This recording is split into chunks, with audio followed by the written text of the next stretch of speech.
நாளைக்குல இருந்து நான் வேலைக்கு போலான்னு இருக்கேன். ஏன்? என்னத்துக்கு? கல்யாணத்துக்கு முன்னாடி நீங்க என்ன சொல்லி கல்யாணம் பண்ணீங்கன்னு உங்களுக்கு ஞாபகம் இருக்கா? என்ன சொன்ன? என்னையும் எங்க அப்பா அம்மாவையும் நல்லா பாத்துக்கிறேன்னு சொல்லி தானே கல்யாணம் பண்ணிக்கினீங்க. இப்போ நான் உன்னை நல்லா பார்த்தேன்னு இல்லையா? ஓ, என்ன பாத்துக்கினா போதுமா? அப்ப எங்க அம்மா அப்பா? சரிங்க அத்தை, இந்த வாரம் 1000 ரூபாய் உங்களுக்கு போட்டு விட்டுறேன் அத்தை. எங்க அம்மா அப்பாவை எவ்வளவு நல்லா பாத்துக்கிறாரு. ஏமா, போன வாரமே அனுப்புறேன்னு சொன்னாரே, இன்னும் அனுப்பலையா?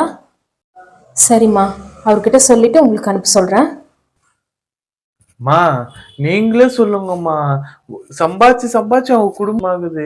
வாரம் வாரம் ஃபோன் பண்ணி காசு கேட்டு இம்சா பண்றாங்கம்மா. நான் உனக்கு 10,000 அனுப்பிச்சிக்கிறேம்மா, நீ வச்சுக்கோ.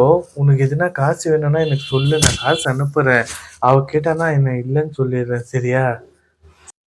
நீங்க குடுப்பீங்கன்ற நம்பிக்கையில தான் அவங்க இவ்வளவு நாள் வாழ்ந்துட்டாங்க. இதுக்கு மேல அவங்களுக்கு இந்த நிலைமை வேண்டாம். அவங்களுக்கும் வயசாகுது.